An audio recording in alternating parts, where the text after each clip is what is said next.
কোটার কারণে মেধাবীরা পুরোপুরি বঞ্চিত। আজকে আপনি দেখবেন ঢাকা বিশ্ববিদ্যালয়ের প্রত্যেকটি ডিপার্টমেন্টের প্রথম সারির যারা স্টুডেন্ট আছে প্রত্যেকে দেশ ছেড়ে চলে যায়, কারণ সে জানে এই দেশে তার মেধার মূল্যায়ন করার সুযোগটি নেই। হয় আমরা এই দাবি আদায় করব, না হয় যতদিন রাজপথে থাকার প্রয়োজন আমরা ততদিন রাজপথে থাকবো।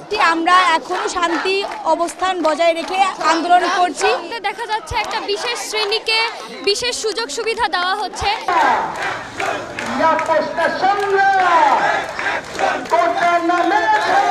কোটার কারণে মেধাবীরা পুরোপুরি বঞ্চিত হচ্ছে, এবং শুধুমাত্র মেধাবীরা না, আজকে দেশের সাধারণ মানুষ, কৃষক, শ্রমিক যারা আছে, মজুর আছে, প্রত্যেকেই ক্ষতিগ্রস্ত হচ্ছে। কারণ আজকে আপনি যদি একজন মেধাবীকে বাদ দিয়ে একজন অযোগ্য কোটাধারী একজন মানুষকে যদি আজকে ইউনো বানান, আজকে ডিসি বানান, আজকে সচিব বানান, সে সাধারণ মানুষের জন্য যতটুকু কাজ করতে পারবে, একজন মেধাবী মানুষ সে সাধারণ মানুষের জন্য তার থেকে কয়েক গুণ বেশি কাজ করতে পারবে, মানুষের জন্য তার অবদানটা অনেক বেশি হবে।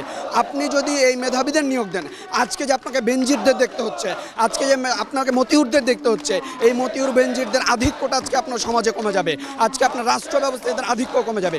ফলে শুধুমাত্র মেধাবীরা চাকরিতে সুযোগ পাবে ব্যাপারটা এমন না, মেধাবীদের পাশাপাশি পুরো দেশ উন্নত হবে। আজকে যখন আপনি চতুর্থ শিল্প বিপ্লবের কথা চিন্তা করেন, পুরো ইউরোপে আপনি তাকায় দেখেন, পুরো পৃথিবীতে তাকায় দেখেন, সবাই যখন মেধার ভিত্তিতে একটি বৈষম্যহীন সমাজ ব্যবস্থা তৈরির চেষ্টা করছে, তখন আপনি বাংলাদেশের মতো একটি উন্নয়নশীল রাষ্ট্রে আপনি এই কোটার মতো একটা বোঝা চাপিয়ে দিয়ে শুধুমাত্র মেধাবীদের পিছিয়ে রাখছেন তা না, আজকে আপনি দেশের সাধারণ মানুষকে পিছিয়ে রাখছেন, যার কারণে দেশের অধিকাংশ মেধাবী আজকে কেন ইউরোপ আমেরিকায় চলে যাচ্ছে। আজকে আপনি দেখবেন ঢাকা বিশ্ববিদ্যালয়ের প্রত্যেকটি ডিপার্টমেন্টের প্রথম সারির যারা স্টুডেন্ট আছে প্রত্যেকে দেশ ছেড়ে চলে যায়, কারণ সে জানে এই দেশে তার মেধার মূল্যায়ন করার সুযোগটি নেই।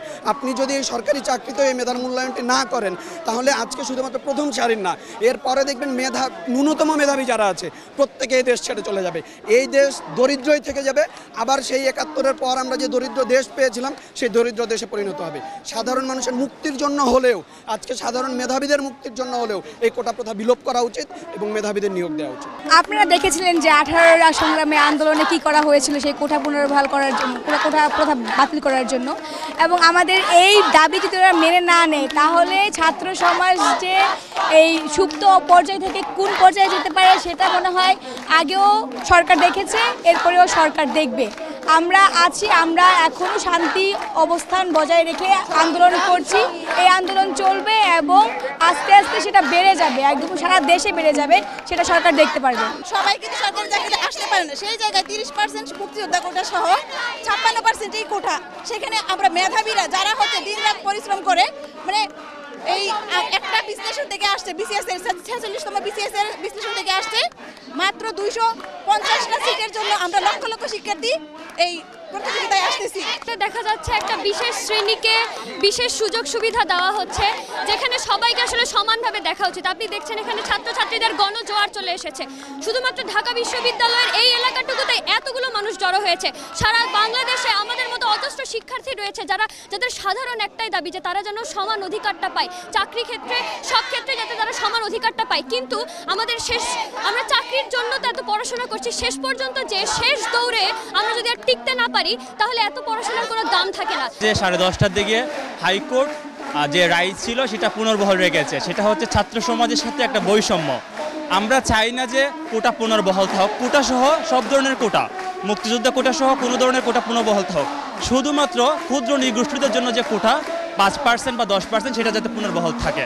দাবি না মানা হয় ততদিন আমরা রাজপথে থাকবো। আমরা প্রত্যাশা করেছিলাম যে আজকে আমাদের যে দাবিটি সেটি পূরণ হবে এবং বাকি দাবিগুলোর যে প্রক্রিয়া সেটি শুরু হবে, কিন্তু এখানে মহামান্য হাইকোর্ট এটি আবার পিছিয়ে দিলেন।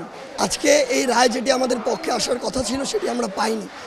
এখন যখন আমরা এই যৌক্তিক দাবিটি আমরা পাচ্ছি না, তখন অবশ্যই আমাদের যে রাজপথের কর্মসূচি সেটি অব্যাহত থাকবে, এবং নিশ্চিত করে বলতে চাই, হয় আমরা এই দাবি আদায় করব, না হয় যতদিন রাজপথে থাকার প্রয়োজন আমরা ততদিন রাজপথে থাকব।